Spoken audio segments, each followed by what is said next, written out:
BFM Business, Happy Boulot, le MAG, l'exécutif de la semaine.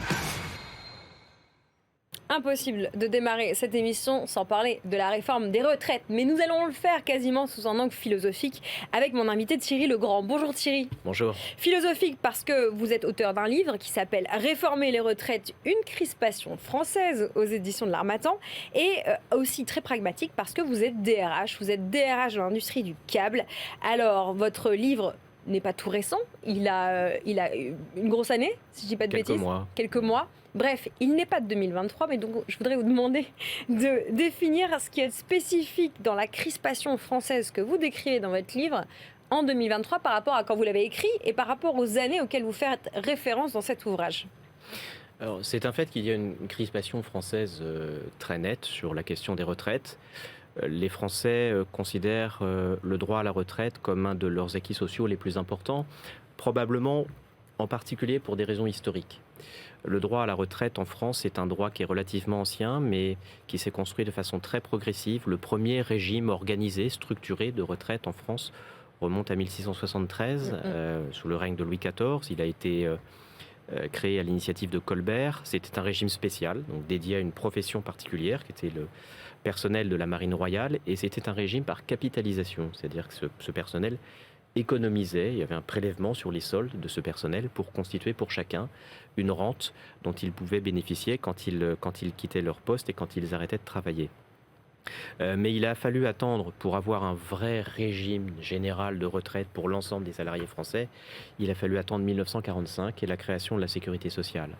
Et le fait que ce droit à la retraite soit venu finalement relativement tard pour l'ensemble des salariés, qu'un régime général de retraite applicable à l'ensemble des salariés soit arrivé relativement tard dans notre histoire, ça explique que les Français sont particulièrement attachés à ce droit, sont particulièrement crispés sur ce droit. Il y a une deuxième chose sans doute qui peut expliquer, c'est que les droits sociaux en France n'ont pas cessé de progresser pendant longtemps. Voilà. Et le droit à la retraite n'a pas cessé de progresser jusqu'au début des années 80 et en particulier jusqu'à l'année 1983, quand à la suite de la législation qu'a appliquée le gouvernement Mauroy sous la présidence de François Mitterrand, on a légalisé la retraite à 60 ans. Donc donner plus de droits aux Français, c'est pas forcément difficile sur le plan social et sur le plan politique. Maintenant, faire reculer ces droits, qu'il s'agisse du temps de travail, qu'il s'agisse de la gestion de l'absentéisme, qu'il s'agisse de la retraite, c'est beaucoup plus difficile. Et c'est ce qu'essaye de faire le gouvernement pour des raisons à la fois budgétaires, démographiques. Donc faire reculer l'âge légal de départ à la retraite, puisque ça va être la mesure phare du projet qui est annoncé cette semaine, forcément, ça crée des crispations, ça crée des frustrations. Et ça touche à quelque chose auquel les Français sont particulièrement attachés. Thierry Legrand, je disais, vous êtes DRH, donc j'ai une question en reprenant un de vos propos dans votre livre.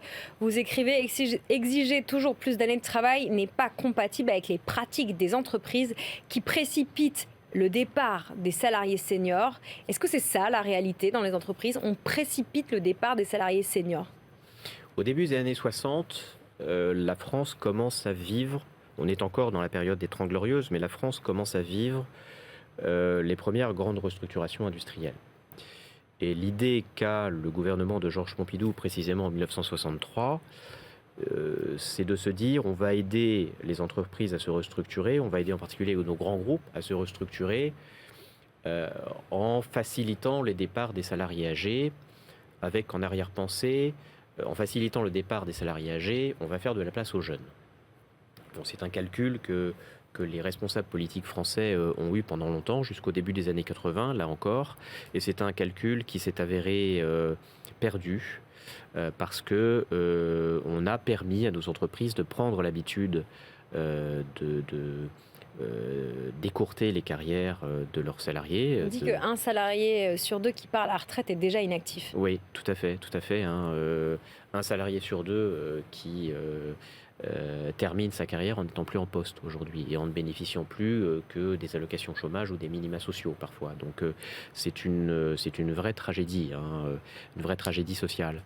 Et effectivement, c'est lié à cette pratique, cette ambition politique qui date encore une fois du milieu des années 60, mais qui s'est vraiment ancrée dans la pratique de nos entreprises. Et dans la culture. De se dire, dans les cultures, en particulier dans les grands groupes, de se dire quand on a besoin de se réorganiser, de se restructurer, en général, c'est pour faire des économies, notamment des économies de frais de personnel. Et on commence par essayer de faire partir les salariés les plus âgés, parce qu'on a une vision, à mon sens, assez étriquée, que les salariés les plus âgés sont d'abord ceux qui coûtent les plus cher. Voilà. Donc, il y a eu effectivement, depuis une cinquantaine d'années maintenant, presque une soixantaine d'années maintenant, des ambitions politiques, des législations qui ont incité les entreprises à avoir cette pratique de faire partir leurs salariés les plus âgés quand elles ont besoin de se réorganiser ou de se restructurer. Pour conclure, je voudrais vous faire rebondir sur ce chiffre du baromètre de l'index de l'emploi de chez Robert Half. 63% des salariés seniors n'ont pas été sollicités par des recruteurs au cours des 6 derniers mois. Qu'est-ce qu'il faut changer? Qu'est-ce qu'on fait pour corriger le tir, pour pouvoir permettre à ces seniors de rester plus longtemps de manière heureuse, active, proactive dans les entreprises? Alors, il y a beaucoup de choses qui sont proposées. Il y a quelques années déjà, Sophie Bellon, qui est la dirigeante de l'entreprise Sodexo, avait rédigé un rapport pour le gouvernement pour améliorer l'employabilité des seniors avec une quarantaine de propositions extrêmement constructives. Et puis récemment, l'Institut Montaigne a sollicité l'avocat Franck Morel, qui a publié une note extrêmement intéressante, elle aussi, pour améliorer l'emploi des seniors. Mais plus fondamentalement, et pour réagir sur le chiffre que vous avez donné, il y a une nécessité tout simplement de faire évoluer les mentalités. C'est assez choquant, je trouve, moi, dans ma pratique quotidienne de la gestion des ressources humaines, c'est assez choquant d'avoir des interlocuteurs dans le monde de l'executive search, parfois même aussi dans le monde de la formation, qui écartent des seniors simplement pour des questions d'âge. D'abord, c'est interdit par la loi. L'âge est un critère discriminatoire dans le droit du travail.